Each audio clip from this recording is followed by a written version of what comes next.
It's Monday, February 19th, 2024. Let's talk about the news. From Axios, recession reality hits major economies. Both Japan and the United Kingdom met the technical requirements for recession in 2023, according to new data, and there are concerns that several European nations could be next. Growth has been meager in most wealthy countries this past year, and this is partly the result of larger economic forces, partly a hangover from pandemic-era expenses, and partly the result of tumult, economic and military, elsewhere. The US has proven to be almost bizarrely resilient in the face of this compared to its peer economies, though there's trepidation about that too, as China's economy continues to falter and the interconnected nature of all these countries risks pulling those that are doing pretty well into a slowdown or recession at some point in the near future.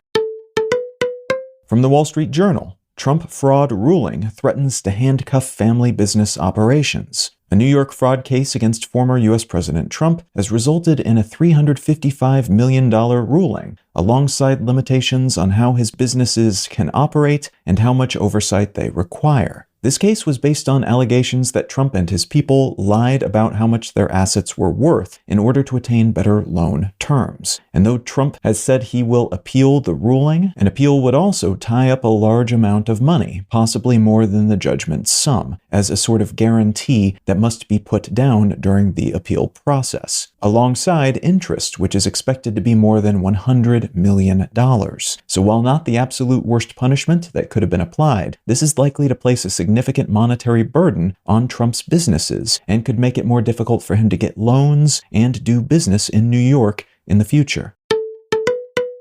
And from the Associated Press, Alexei Navalny's team confirms his death and says his mother is searching for his body. The Russian opposition leader Alexei Navalny has been confirmed dead by the people running the remote Arctic penal colony, where he was serving time for opposing the Russian government. Navalny was seemingly poisoned by the Russian government in 2020, allegedly at the behest of President Putin, and returned to the country in 2021, at which point he was arrested, and then moved to progressively more punishing prisons. So while he survived that poisoning, he has been on a sort of assumed death watch ever since, because he was the figurehead of one of the few anti-Putin political and ideological movements in Russia. World leaders have criticized Putin's government following the announcement of Navalny's death, many suggesting or outright saying he had been murdered by Putin. Pro-Navalny protests and ceremonies around Russia have been violently broken up by government security forces, and hundreds of people have been arrested.